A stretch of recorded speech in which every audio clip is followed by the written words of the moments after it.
Thank you. It's my turn. Thank you for having me here.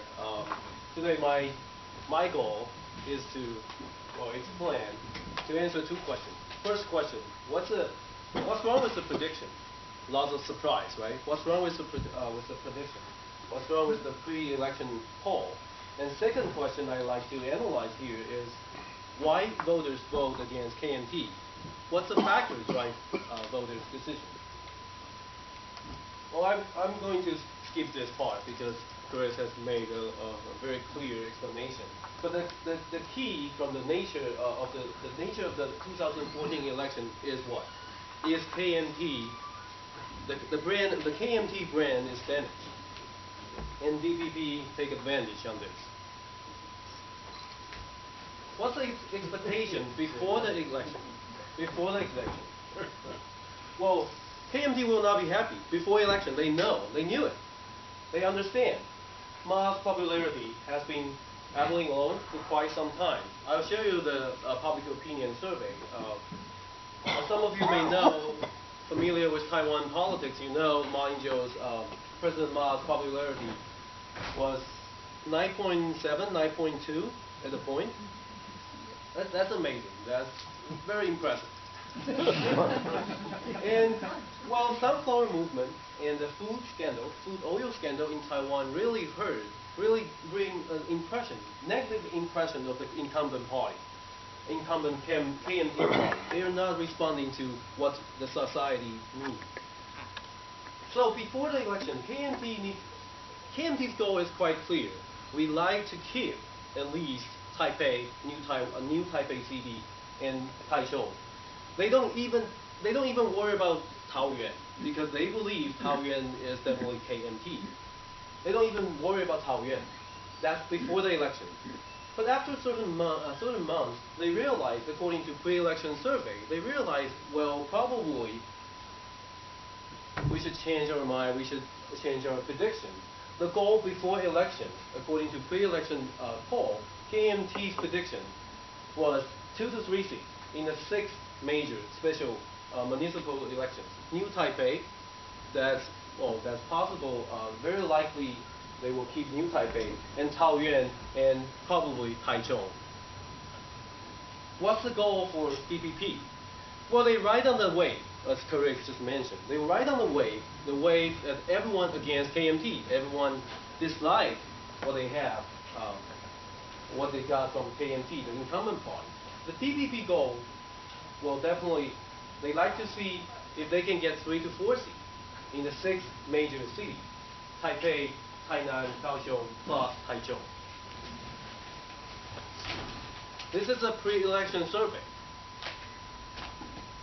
According to 6 major media, the pre-election survey shows clearly in Taipei, well, it's pan-green candidate, the Ke Wen-je, Professor Ke Pi, leading. In the latest pre-election poll, is leading by 10 to 15%. So clearly, in Taipei, the pre-election poll didn't go wrong. And what is the bottom level is undecided? No, this one is Feng Guangyuan, another independent vote. Well, he's kind of popular.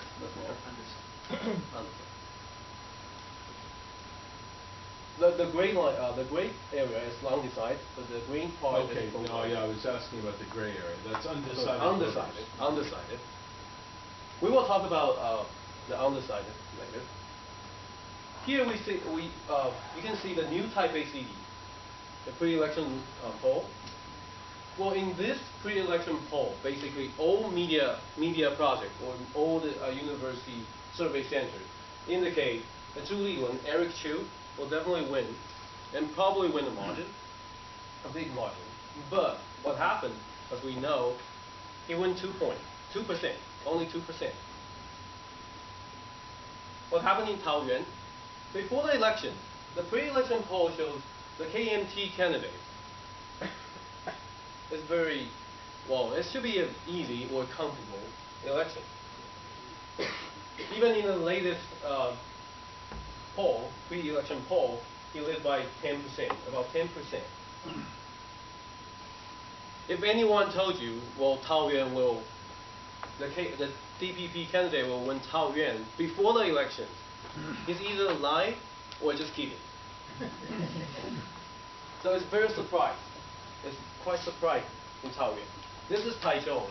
Well, not surprisingly, the electoral outcome reflect what happened before the elections.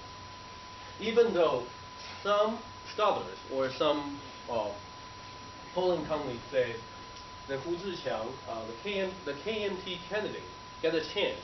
He worked on some faction of the leader of local faction and probably get a chance to win. But in fact, it didn't work out. It didn't work out. Well, this is just an electoral outcome. You can see. Did I mention this is a landslide election? As you can see, 2009, 2010 is 15 seats. The KMT got 15 mayor election, but 2014 is only 6. Also, local council election. KMT did 4. Also, council. Bless you. So what's wrong with the poll? That's a problem. What's wrong with the poll? Everyone believes in poll. Everyone likes to see the status, the data. Well, 3 possible reasons make the prediction wrong. First, young voters. That's the easiest way to explain these things. Young voters, they don't reside in they don't reside in a place where they are eligible to vote. Students who live in Taipei, studying in Taipei, but they go back home to vote. They probably might not have been counted in the pre-election poll. That's one possible make the pre-election survey, pre-election poll wrong. I did something wrong? Not now. So they don't like my explanation. So young voters, that's one possible reason. Secondly, well, a lot of people mention this Ke-Pi effect. Well, I would say that's possible, but at least, particularly in the last few days, after the latest pre-election poll, the Ke-Pi effect expanded. The slogan, the campaign slogan, the war of ideology is about to fall. So a lot of students go home to vote. What do you mean by that?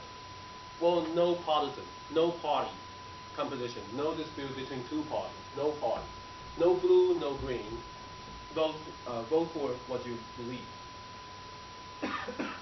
So this mobilize a lot of young generation go back home and vote, and also encourage their parents to vote for against the KMT. Thirdly, the telephone survey is problematic. Well, this happened everywhere, actually. We conduct survey in Taiwan. They still use, most survey company or media survey still use telephone survey. Landline, young generation, again, I stress, young generation, they don't have landline. They use cell phone. If you ask how many young generation they still have landline if they just rent an apartment in Taiwan, no one will install a landline. They use cell phone. But cell phone is not, it cannot be counting a telephone survey. That's another reason why the prediction could be wrong. So this is a possible reason. Of course, we need to get more data, but this is a possible explanation for the wrong prediction. So why KMT lose in landslide? Because KMT didn't get it. The fundamental 3 didn't work. I will talk about fundamental 3. National identity, Dondu issue, and partisanship. The fundamental 3. KMT relies on these 3 fundamental things. Even in the last couple of weeks, they still stress on this. In Taipei, they work for the popular Lian Shengwen. Well, they argue you have to vote for the end in order to improve the cross-strait relations.